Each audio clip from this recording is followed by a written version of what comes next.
Everyone, please give a round of applause to Adalyn Grace and Susan Lee. I feel like this is an award ceremony. I love it. What did I win? Your book birthday, that's what you won. Everyone, thank you so much for being here tonight, and thank you everyone who is joining us virtually.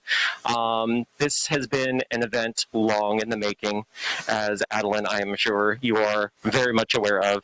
She was so wonderful to come in last week and prep and sign so many books for so many wonderful readers out there, and we're so fortunate to have you as a big supporter of the story. I'm getting verklempt. Okay.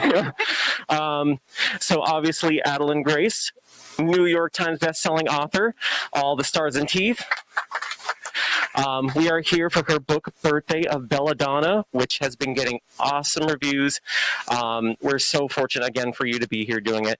And last minute change, but we're also very fortunate to have in conversation today Susan Lee. Hello. And I was not kidding, like I had to guard this. When I brought this out, someone said, oh. So Susan Lee is going to be doing her book release next month for us. It's almost September, wow. For Soulmates, her debut novel, and we're so excited. And you've just thrown together so many wonderful authors like Adalyn Grace, who is also going to be joining us for that. So we hope to see a lot of you there. I'm going to go ahead and give you the mic and take it away. Thank you everyone for being here. Awesome. Thank you, Nick. Thank you. Can you hear me okay? All right, sweet. Well, I'm super excited to be here. I was going to be sitting out there, whoa, like in the last row as I do. But last minute, I put myself onto this very high chair so that I can talk to my friend, Adalyn Grace, who is the New York Times bestselling author of All the Stars and Teeth and All the Tides of Fate. Good job. And the highly anticipated and acclaimed and gorgeous Belladonna. So super excited to be here, and let's give one more welcome to Adalyn. Okay, so before we start, I want to see how many people have actually read an early copy of this book already. There's a surprising amount of you. Oh my goodness. Handful. I have not read this book, so I am going to very honestly approach this as a brand new reader to this story. We're going to try to avoid some spoilers. I did ask some friends, both at Mysterious Galaxy and online, for some additional questions that might take us a little bit deeper into the story for those of us who haven't read it, but I think will just entice us to read some more. So let's get started. All right, and I will just say Susan got roped into this this morning while I was still in bed. I got the news that Kirsten White was unable to make it, and I was like, hey, Susan. I was like, what's up? I never pick up the phone. What are you doing today? Okay, so, one other thing. I just want to say that Adalyn is, if you don't know, a local author, which I just think is super great and awesome. I grew up in San Diego. I'm also a local author, and I just never thought that, we love our hometown, right? But it's really cool that really such accomplished and talented people are coming out of our cities. Well, we never go outside when we live here. That's true. We just stay in. She always says that, and she literally posts pictures of her kayaking, stuff like that. I'm like, you lied to me. I thought you were like me, never leaving the house. But apparently she does. So like once a year.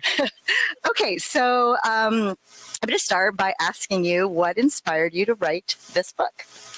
Yeah, so kind of a lot of things. I first came up with the initial idea for Belladonna probably about 10-ish years ago. I know, back when I was working at a live theater, and we were doing the show called The Secret Garden. And I've not actually read The Secret Garden. I've only seen the stage play of it. And there's a lot of really creepy music and ghosts that haunt the halls, but it actually is a really sweet show. And I just kept wishing that it was darker and people were dying. But nobody died.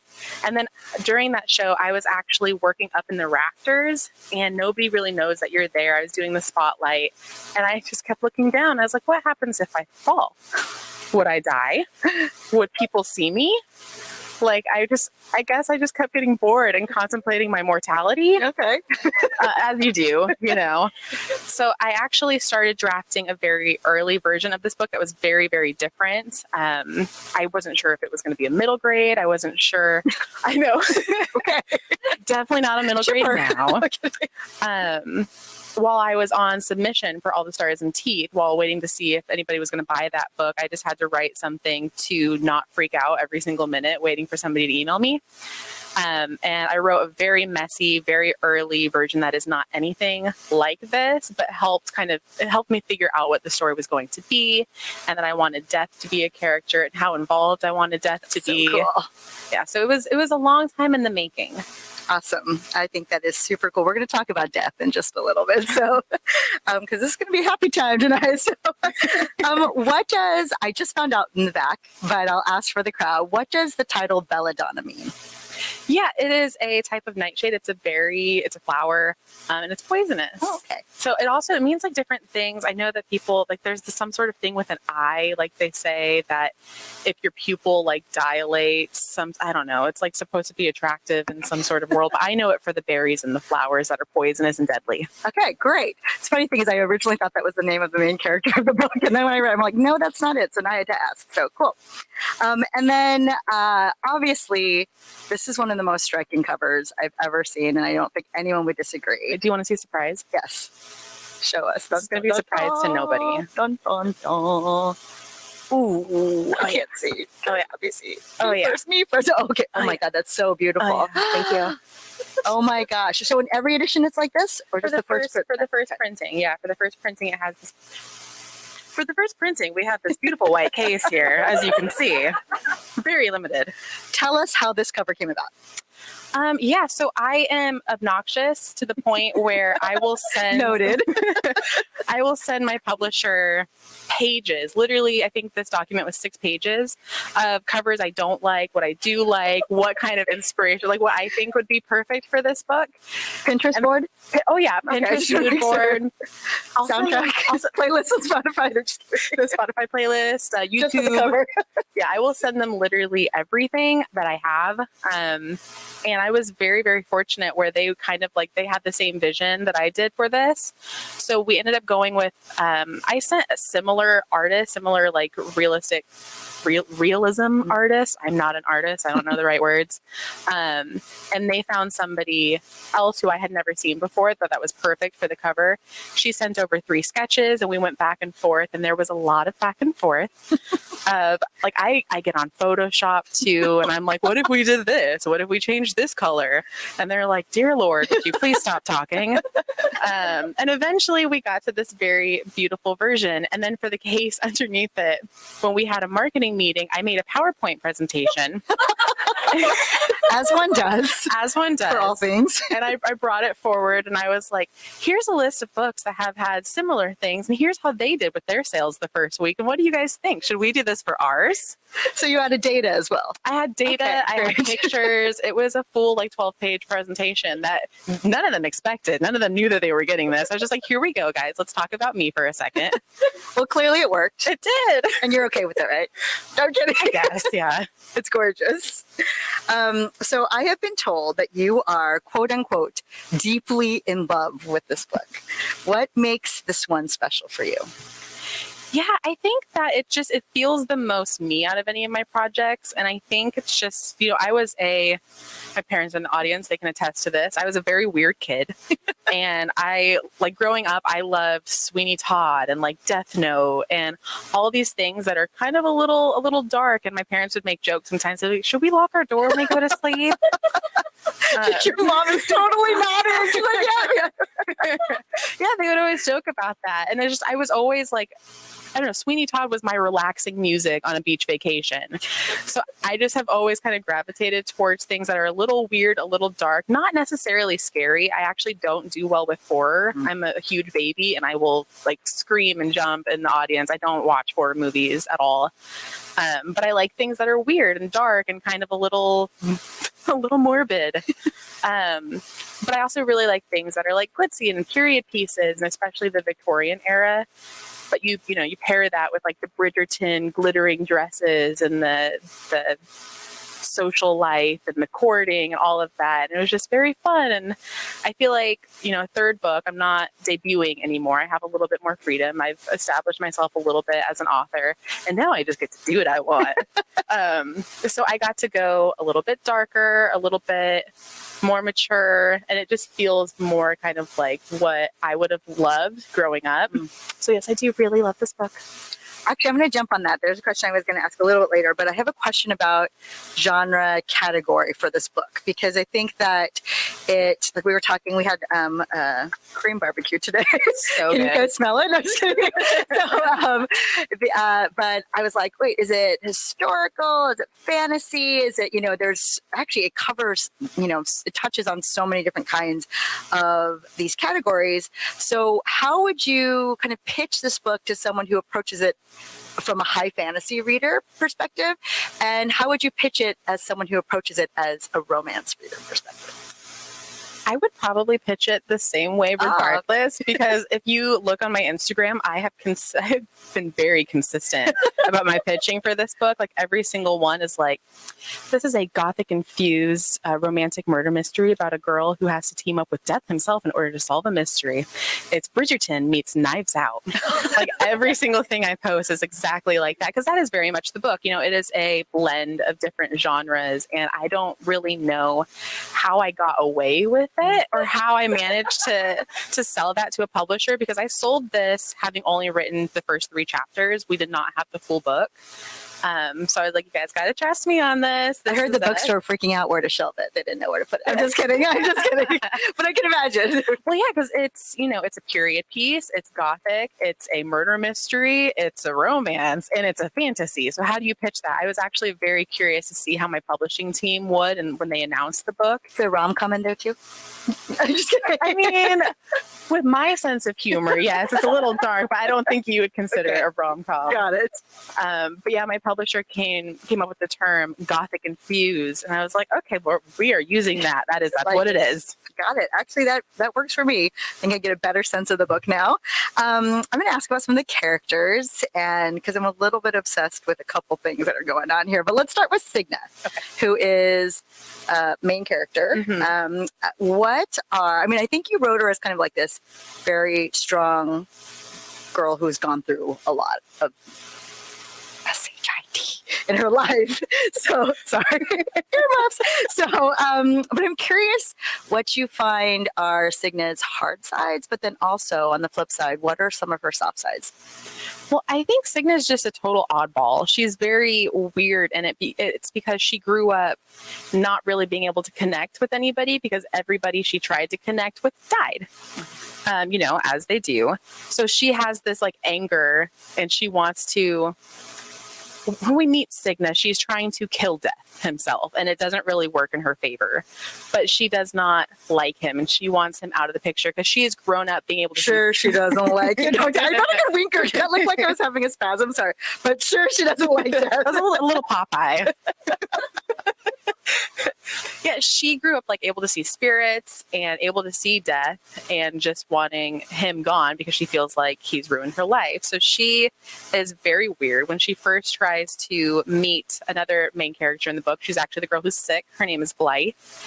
When she meets her, it goes just terribly because Blythe's mom has just died, and Signa's like, "Oh, you're the one with the dead mom, right?" And Blythe is over here like, "You don't just say that to me, like, get out." So she's just odd, but she's trying really hard to connect to people. Like what she wants most is to feel like she belongs somewhere as a family, as friends, which in her eyes, the way to do that is to, become a socialite, become what women in that era were told to be, like find a nice husband, go debut, go to all the fancy tea parties and balls and stuff like that. But she kind of starts to realize that she doesn't fit into that world quite as well as she would have hoped that she does. So it's very much trying to find her place in the world, who she is, and figure out what her very, very strange relationship with Death is in the meantime. Yes, let's talk about Death. Okay.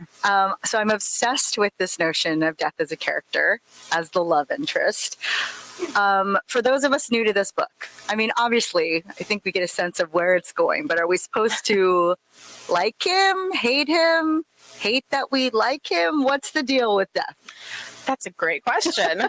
I think, I love death, but I mean, he's death. So I think it very much depends on like how you look at it. I think that for Signa, he fits into her world in a very unique way that makes, I can't get too spoilery here, so I'm trying to he fits into her world in a unique way that she has to figure out why that is, how that is, how she wants him to fit in, if that works for her. But also, he can kill people with a single touch. And he still has the more ruthless parts of death, but also he kind of has the more quiet moments too, because death is not always just this dark, horrible massacre. Sometimes it's very quiet and people go a little bit easier and they go more gently. And it's just kind of the different sides of death, which was really fun trying to figure that out in his character, because he's not just I'm a Grim Reaper with a scythe, let me kill you. There's just different sort of avenues. I'm trying not to spoil anything. I am so excited to get to know him, I will say. But I am going to say, as I was reading the cover copy and what's on Goodreads about the book, I love how everyone just kind of jumps over this one line about Stable Boy. So I need to know, Stable Boy, is this going to be a love triangle? Does he have a place here? What's his deal? And is he hot? I'm just asking for a friend. Yes to all of those things. His name is Silas. Oh, his name, okay. He does have a name. He doesn't just go by Stable Boy. Yes, his name is Silas. And I don't really come out and be like, this is a love triangle, you guys, because love triangles have such a bad reputation, even though they are my favorite trope. I don't think that anything will keep me turning the pages or watching a show just binging the episodes or turning the page faster than a good love triangle, because you want your side to win, and my side never wins. Ever. Me too. But I still love them. So yes, this is a love triangle. Just trust me, and if you hate them, again, just trust me and try it out and see how you feel about it at the end. I think what I'm kind of obsessed with what you're doing with this book is, I don't think any of us are going to go in feeling very clear of who's like the good guy and the bad guy in all of this. And I had that same question about the Hawthorns, which is the family she goes to live with. Are they her blood family, or how is she related to them? She is related to them by one of them is her aunt, but she is the one who has just died. So when she goes to the house, she has her cousins there. But everyone's laughing like, death. Yeah. No one's coming out of this book alive, I'm just saying. The thing about the Hawthorns is, this is a murder mystery. So everybody has a past. Everyone has a motive. I wanted it to be like you are questioning everybody. And this family is very interesting because they are in mourning. They're in mourning for the wife that has just passed, the mother that has just passed of 2 children. And the father's way of handling it is to throw like these lavish parties and drink himself kind of into oblivion to just try to forget. And they have this family business that once upon a time was blooming, and that is what established them and got them their reputation. And the son was going to take that over, and now the father's trying to throw it out. Why is he trying to throw it out? And then we have Blythe, who is sick, and she's following in her mother's footsteps from this mysterious illness that Signa finds out is not actually an illness. Somebody is trying to kill her. And it might be. And it's very much a question of... I'm putting the pieces together as I'm sitting here. I'm like, whoa. Of the poise of the title. Yeah. Good job, Susan. Thank you. It's just it's a whodunit, and why did they do it? And there's butlers, and there's all these other people in this very gothic, eerie manor called Thorngrove. And everybody is suspicious. So yes, I did want everybody to be suspicious. I love this. There was actually a question from the internet when I put the post questions, and one of them I think is appropriate for now. But which character do you relate to? If you say death, I swear, if you're going to go down this path again, Adalyn, which character do you relate to? I think, all of them in different ways. Blythe is very sharp-tongued and kind of just says, she says it how it is. And I think I might have a little bit of a habit of doing that. And then death. Everyone who knows my her so parents. well Go is away, like, you "There's a guys. giveaway at the front row." I see my mom nudging my dad, like, yeah, that's true. I can see you guys. And then death kind of has my more morbid humor. So when people are like, this book was so funny, I was like, you're like me. Because that's funny to nobody else but us. And then Signa definitely has like, you were supposed to be this thing. Why aren't you this thing? And then trying to like fit into this role of like, okay, well, I'm a woman and I'm supposed to behave like this, but I want to do this. So there's just kind of different pieces of everyone. Yeah. But definitely the humor is death. So if you think it's funny, you're like me. I feel like I'm going to find him hilarious. I'm going to do a couple on a scale of 1 to 10 questions about the book. So 10 being very and 1 being not at all. How scary is the book? 6. Okay. How romantic is the book? We're like romance, right? Yeah. Like hubba hubba. Well, is it like hubba? Is it like, hubba. is it like steamy hubba hubba? Or is it like romance? Well, like will my heart like expand and explode? I hope so. Do you like dark romance? I'll take it. It's very much like a forbidden romance. 10. Awesome. How angsty is the book? I don't think it's very angsty. I don't. It's. They're trying to kill each other the whole time, but like. So lighthearted, I see. Yeah, I don't think it's like it's not super piney or super angsty. It's more just like. I don't even know how to describe it. Probably like a 3. Okay. And then the last one is, and this is totally a word, how unputdownable is this book? 100. Yes. That's what I hear from the interwebs. That this everyone's like, I couldn't put Goodreads, this the dark down. place. Right. I never go there, but I did for you. So okay. We're gonna actually go into your writing process and then a few things about you. Okay. But I do want to ask, and I'm sorry, this is kind of a surprise question, but based on like what you've put out there about the book, what you've heard people talk about the book, what is one truth about the book that you are like, yes, everyone's right about that? And then what's one misconception about the book? Oh, that's a good question. I would say atmosphere, like a very heavy atmosphere. When I read those notes, I'm like, yeah, we get each other. And then I would say one of the I wouldn't say like complaints. One of the other things I've heard about the book is there's an age gap, obviously, because this is a paranormal romance. I don't know if you guys know this, but he's deaf, He's been around, which has existed forever, and she has not. So there's kind of like this age gap there, and he has known her. He knows everybody from the moment they exist. So he's known her since she was a baby, but they don't actually have any interaction until she summons him when she's almost 20 years old and then tries to stab him. So she is the one that kind of prompts their actual meeting. And yeah. Cool.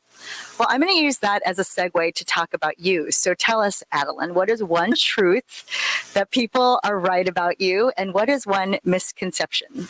Oh my gosh, Susan. I know, I'm a therapist here. I don't have those like Kleenex. You answer first. Adalyn Grace, the writer. The writer, or Yeah. the person. I'll give you an out, and we'll go with the writer. Right. Okay, that's so much. Is that easier? I don't know.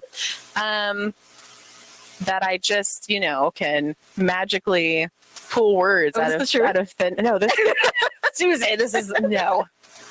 That you can magically just like string together a story, and everything comes easy because this is the 3rd book now, so surely this is easier than the 1st or the 2nd, and the 4th is even easier.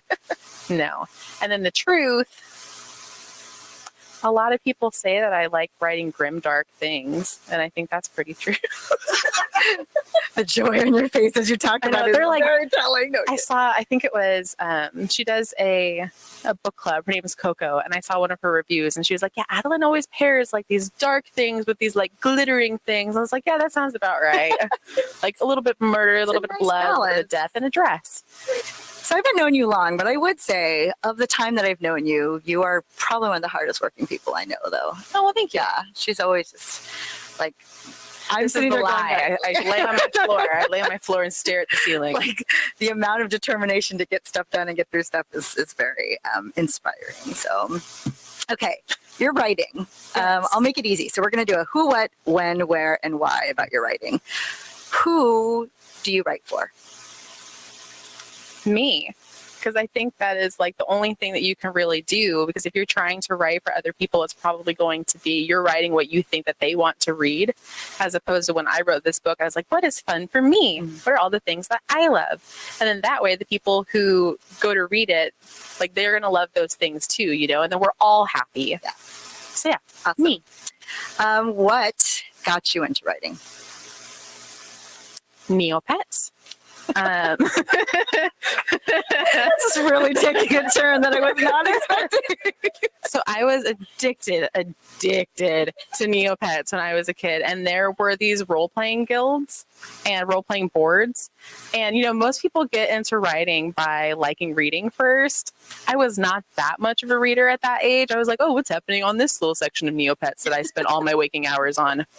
And then I found out people were writing these like stories. And I was like, that sounds cool. Neopet fan fiction? Is that what's happening here? No, it wasn't fan fiction. It was like the first stories I ever did were about wolves. And her name was Shikayo, and she killed her entire pack and was very misunderstood. I was probably 11. Was this the first draft of Belladonna? Yeah, there was a question, a couple, like when I was at Y'all Fest, they're like, so how has your writing like grown and developed? And we had to read like an original piece of our writing. And I read something from my Shikayo days. And I was like, well, clearly mine hasn't.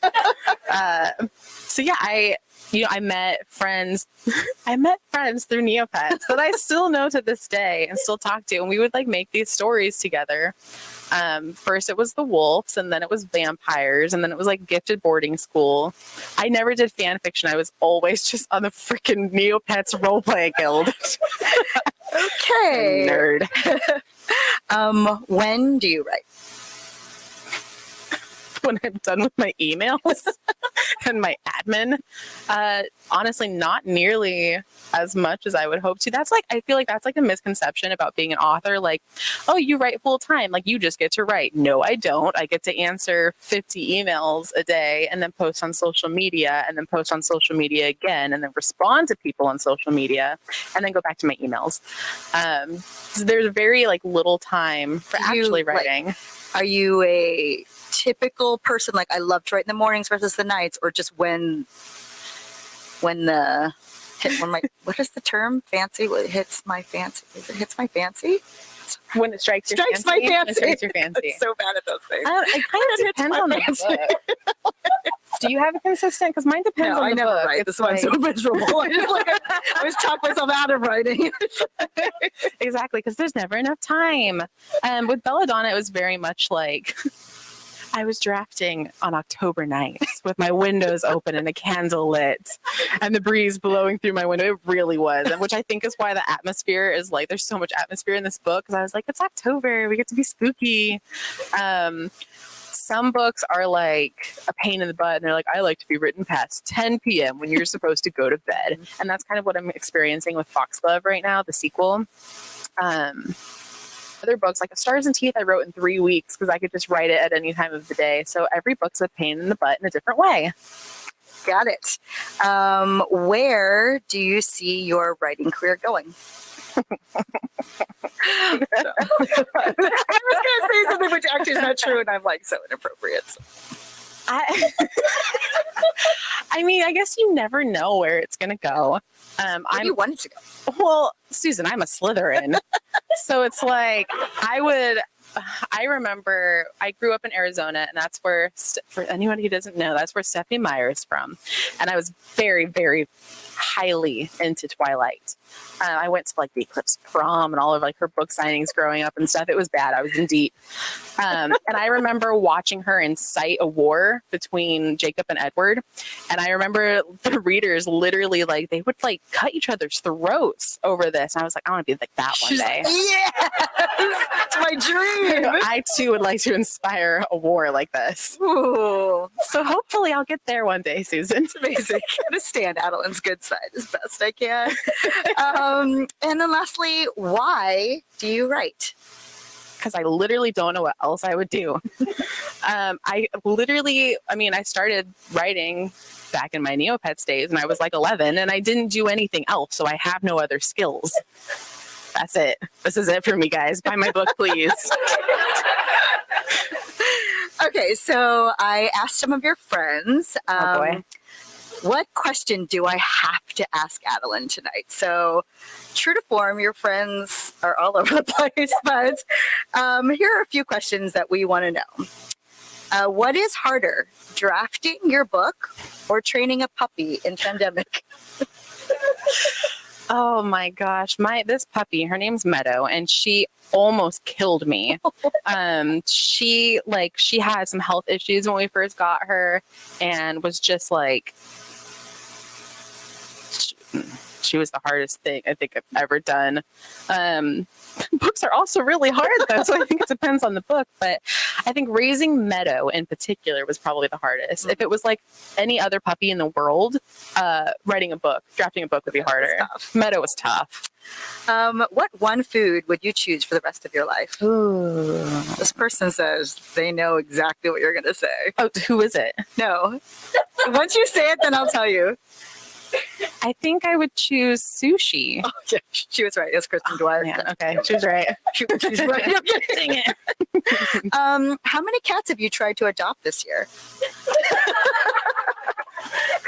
Okay, well, there were two last week. There were two that kept coming when I was staying. I made like a writing retreat for myself in Burbank, and literally the first day I got there was this cat that came to the door and was like, meow, like, can I come in? And I was like, okay, well, I would like that, but this is an Airbnb, so I don't think I can. So I just kept going out there with it every single day, and then it brought a friend. And then about 2 days ago, because I always said that the next cat I get is going to be one that finds me. And then 2 days ago, my boyfriend comes inside. He's like, hey, there's a kitten outside. I was like, oh, is there now? So go outside. I spend probably 3 hours trying to get really friendly with this kitten and its mom. There's another one. There's a mom involved now. Oh, there's a mom. I think there might be 2 kittens and a mom. I don't know. I got really close to it. I was setting food down for it. I have this it's still the setup outside of my house right now. It's still the same. I have a little crate and a little thing of food that I'm slowly migrating closer to the crate to try to get these cats on my side so I could just like pop them in the crate. So that they find you. Oh, they These cats when you're putting up food and housing for them. It found me first, and then when I walk my dogs, there was a time where every single week another dog would find us on our walk. It would just come up to us. They just come. It's not me. It's not me, you guys. They find me. Totally not you at all. And I can't help it if I take one home. Okay, this one is actually of a deep interest of mine. And I'm sorry if some of you don't know this reference, but I'm going to talk about this one Ask Adalyn question is about the K-drama Goblin. I knew it. You have to pick between the 2 MCs, which I think one is the Guardian, one's the Grim Reaper. That's so easy. Which one do you go with? Grim. Let's guess. Grim. Do you go with the one who's the hero or the one who's trying to take everyone to the other side? Grim is, okay. For anybody who has not seen the show, I highly, highly recommend it. It's so good. It's called Goblin. You can watch it on Viki, Viki.com. And there's 2 different male leads, and one of them is a goblin, which is kind of like a guardian to the next world. Yeah, he has all these like cool powers. He's like, I'm so cool. And then there's the Grim Reaper who's trying to kill the girl who's supposed to be his bride. So obviously they butt heads. But Grim is easily the best. I mean, they have a great bromance. They have a great romance. It's an interesting dynamic. So, but I didn't until I spoke to you today. I did not realize that it was Grim. But now it's quite obvious. Who's yours? Guardians. I write happy rom-coms, not about death at all. About simple teenagers. He's falling in just love. misunderstood, just like Chicago. I also don't write about Neopets, which I think is a Okay, connection. to Chicago what was you're not a writing. Neopet. She was a wolf. Okay. And in some versions, she had wings, okay? Which is not terrifying at all. Okay, so we're going to do a quick fire. Okay. These questions were provided by your dear friend, Kristen Dwyer. Oh my gosh. See the camera right there? Is she? Oh, she Oh, on she there? Hey, active? Of course she Kristen. is. Of course she is. So we're going to do a quick fire. It's a lightning round. You do not get to think about it. Okay. Although I may. I don't often think. So I it's may. okay. I may interrupt if I have some thoughts or opinions. Here we go. You ready? Yeah. Werewolves or vampires? Vampires. Dragons or fae? Come on. Fae. Okay. Kissing or fighting? Fighting. Romance or epic adventure? Both. Games Games or Twilight? Twilight. Sorry. Twilight for the memories, Hunger Games for the story. Video games or Friends? Which friend? Well, that's the next question. Kristen or Adrian? Oh my gosh. Skip. Favorite trope? Love triangles. Imaginary boyfriend. Oh my gosh. Oh, Lloyd from Spy Family. Your dogs or your actual boyfriend? He's right here. I I can answer this. He was like, I know the answer. What's the next question? Okay, you can only watch one anime for the rest of your life. Oh gosh, no. That's not a real question. No.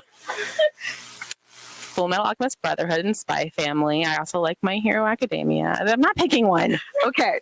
Who asked this? Is that you, Kristen? It's Dwyer picked all these. So, and this is the last one, which I find the most important. Who is your BTS bias? Jungkook. Okay.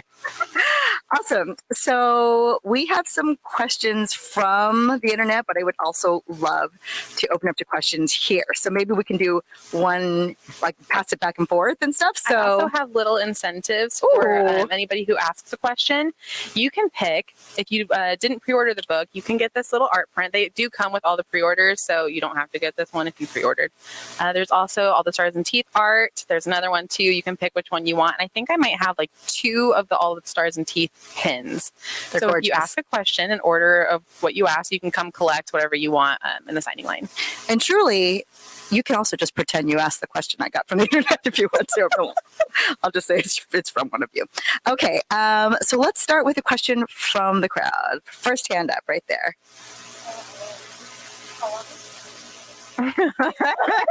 Everybody wants to know. Everybody is hounding me for that question.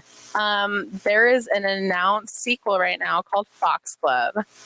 And then I don't answer that question because I change my mind every week.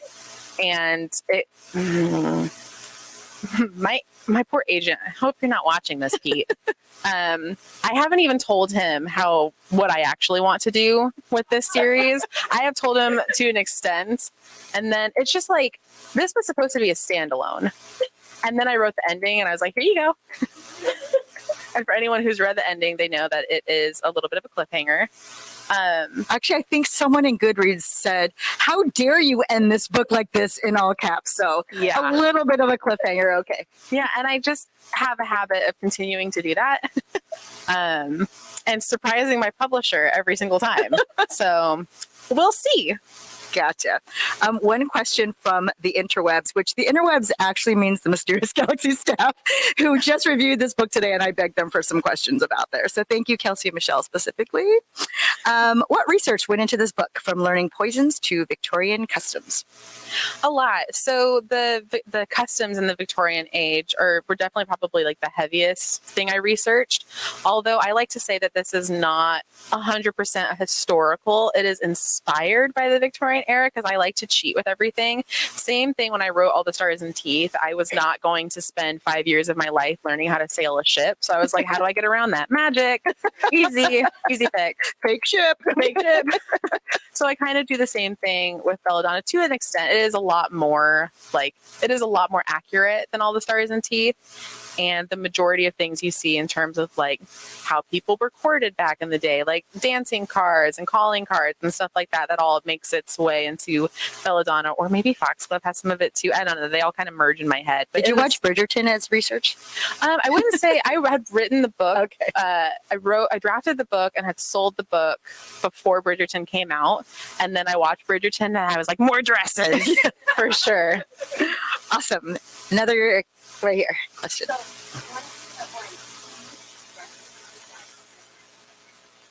Yes, my friend Via picked it out. It's yeah, gorgeous. She saw it. Mm-hmm.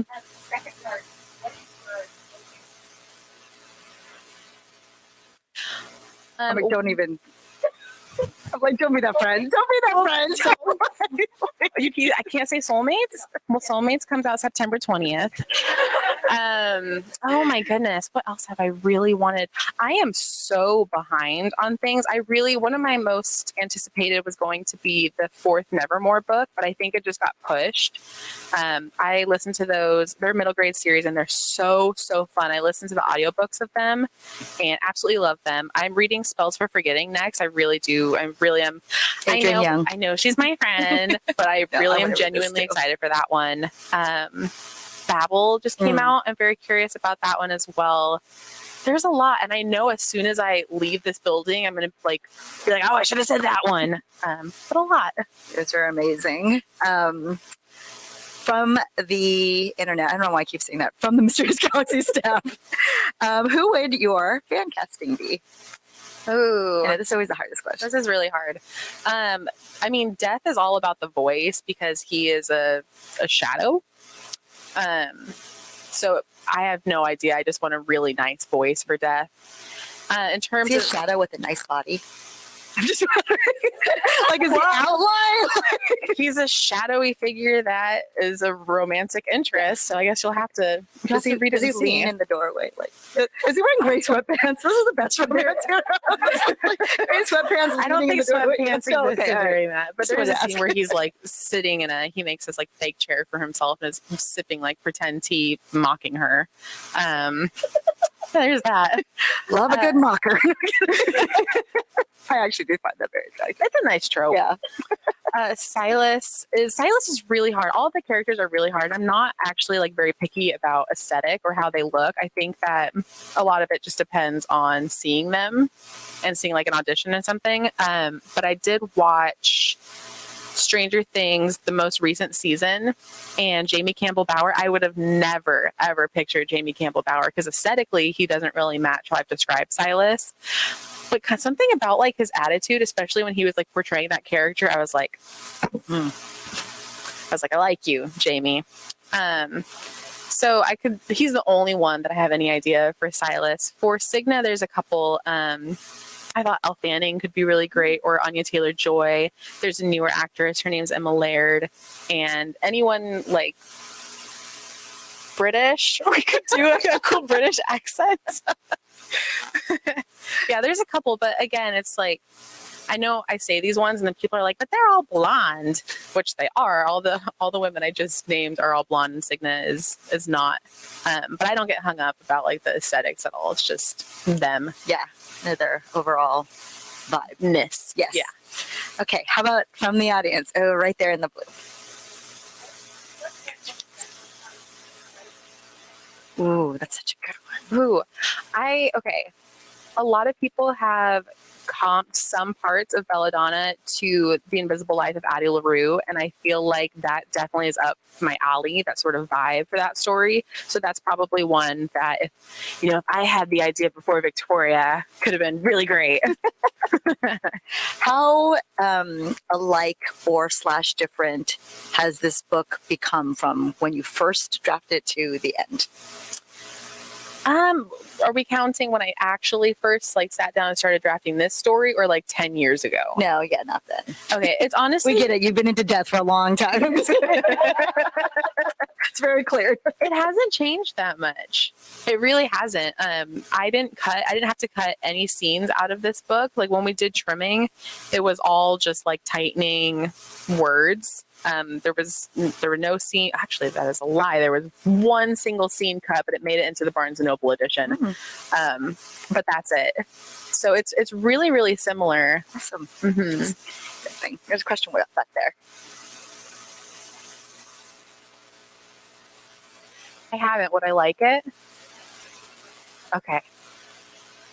The Hog Father. That reminds me of the Overwatch character Hog, so I'm already into it. Okay, I'm going to open up to one or two more questions, and then I think we'll set up for signing. So right there.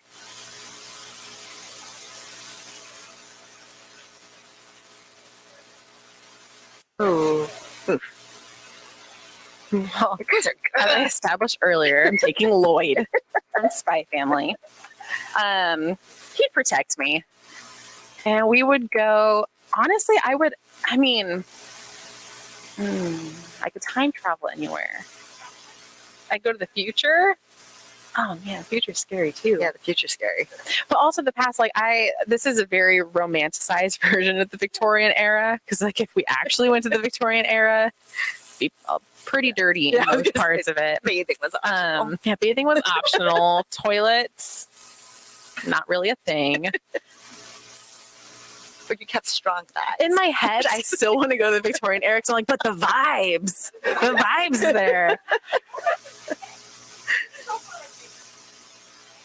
Go You know grand what? ball. Go for a grand ball with Lloyd. Or like I would like to go to the future maybe to see if we can, like if we're bringing that stuff back ever. Like, oh, if we, things come around, like we're wearing 90s clothes now, like 1800s, can that, anything, the balls, can they come back? Yeah, Back we on need trend? some balls, I think. I know, I really like the 90s, like the looser jeans now that everybody's wearing. So if that can come back in You in fashion. a ball where we're all A dressed ball in gown. loose jeans. No. Oh, okay. No. We just got to bring things back around. We're just smashing all of the different ones. If bell bottoms can do it, I have faith. Okay. All right. Right there. So we have actually quite a few internet. Yay! This one comes from someone I've never heard of before, Kirsten White. How did you approach combining fantasy with mystery? I did not think about it. And I think that was a very important part, because if I let myself think too deeply about how much of like a genre blender this book is, I probably would have second guessed a lot of things. That said, I wanted it to feel every bit as much, like I wanted it to feel as much of a romance as it is a mystery and still have those fantastical elements. So the mystery was very heavily plotted. And then I'd have to go back and be like, am I losing track of the characters at all? Or like, what's happening over here in this world of like, everybody's dating and dancing. But I honestly think the key was to just not overthink it, because it is such a strange little mix of things. Hi, Kirsten. The next one comes from another one I've never heard of, Kristen Dwyer. The book dedication is beautiful and a bit like fairy tale. Can you tell us a little bit more about that? Yeah. Yes. Here, I'll read it right now in front of all of you. It says, there's a house in the woods with an Arthurian table and a never-ending charcuterie board. This story is for those I've sat with at that table who make writing feel like magic. Aww. Which is, it's for some friends. Kristen's not included in that list. She's not on there. But yeah, I wanted to write. So in my previous books, everybody it was dedicated to was like, this is for you. This is for you. For some reason, this story felt like it needed something a little bit more like magical. So like the people who it's for know it's for them. Then everybody else gets to be like, oh, is Kristen Dwyer included on that list? I wonder. Next one comes from Samantha Matherin. I probably butchered your name. I apologize. Since you like writing fantasy and darker stuff, is there any chance you'll write a dark academia book sometime? And it sounds like you already did a Neopets. But yeah. Yeah, I think there's always a chance. My problem is I have so many ideas for things, and I very clearly know literally the next at least 3 books that I want to work on. And then I have ideas for probably like 5 more.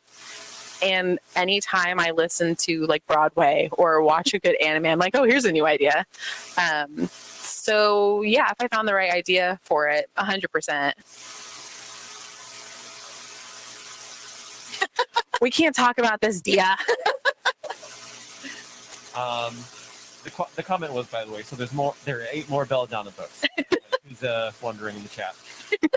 This comes from Bookseller Victoria. Which side character was your favorite? Who stuck with you the most? For side characters, I think Blythe was probably my favorite. So much so that you might see more of her in Fox Club. And that's all I'll say about that. So she doesn't die. No, we're trying to save her. Blythe is gonna. Or she could be a spirit. Oh, So does she die? You don't know. question. She doesn't die. It's fine. Spoiler. I don't know. I haven't read it, but I'm tapping into your energy. How did the writing process differ between writing each of your books, and especially how did writing Belladonna differ from writing the ATSAT duology? That's from Camille. Yeah, so for Stars and Teeth, I was new. I had no idea what I was doing, so everything was nice and kind of easy. And I don't know anything about publishing. Let me just write this book. And there's kind of like a freedom to that before you know what you're getting into. So with this one, with Belladonna, I had an established audience already. So you're kind of thinking about those things more. And again, kind of second guessing like, oh, readers don't love triangles. Like, will they still read this book? Or they don't like this? Or is my publisher going to be able to pitch a gothic infused romantic murder mystery about death? Like this huge blend of genres. So you kind of, I feel like, get in your head a little bit as you get more into it. There's actually a really, really great podcast by Jennifer Lynn Barnes, whose new book also came out today. Very excited to read it. And she talks about writing your id and exactly about this, how when you get further in your process, you start to second guess everything. And it's called The Anatomy of a Bestseller. And I would highly recommend it to anybody. It's a really, really great listen. And so, yeah, you think about things more. But again, I tried to shut everything off as much as possible for Belladonna, which was a little bit easier because we were in the pandemic. Like literally this was before the vaccine. Couldn't go outside without being like, am I going to die today? So yeah, I just got to write exactly what I loved and thought was fun and tried to shut it off as much as possible. But you can only ever do that to an extent because you still think about those things. And I'm very interested in this next one. I always love seeing this question. What music did you listen to when you wrote Belladonna? Yeah, I listened exclusively to Peter Gundry. He's a composer. I talk about him a lot on my Instagram to the point where there's actually a character named after him. It's just the last name Gundry. I tagged the composer in a post and I was talking about that once. And what I did not include is that the character is the dog. Gundry is the dog. Are you following me on Instagram? It's funny. Someone by the name of Josh S. said it before you even said who it was. Hi, Josh. Josh is wonderful. I think he's the biggest possible fan of Belladonna in the world. All right. We do have more questions here, but I don't think we'll have enough time, so I'm going to go ahead and leave it to the audience for one more great question. I'll go DJ.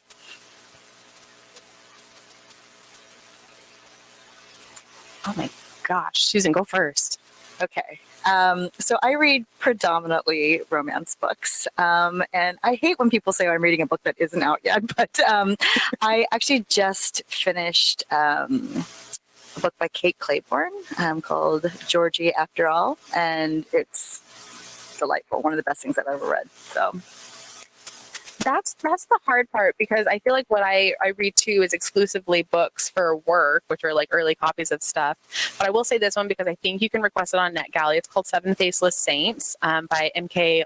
Lob. I just finished it and I had no idea going into it that it was a mystery. And it is absolutely wonderful. There's like gods and mythology and murder Ooh. and mystery. So that one's a lot of fun. Oh, that sounds very cool. It's Seven Faceless Saints.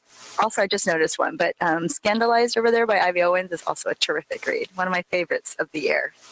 That one just like recently came out, right? Last week, I think. Yeah. I said that would be the last question, but JK, because this one sounds very fun. What's your favorite Neopet? Oh my gosh. I wanted a baby loop so bad before they converted to the ugly art style. Because you know what? I've gone back to Neopets recently to be like, what does it look like now? And everything's ugly. It's very disappointing. I wanted a baby loop and a baby Kugra. Those were by far my favorite ones ever. I also like Psy Bunny. This is like Pokemon. I can name all of them, you guys. Wonderful. Thank you, everyone who joined us in person and online. Let's give Adalyn Grace a nice Hey, thank you guys. And thank you guys. I hope everyone at home is applauding, I swear. I'm going to go ahead and end the feed, unfortunately, now because we're going to go ahead and begin the in-store signing portion. Thank you, everyone, much for joining us. See you at the next one. Bye. Wait to the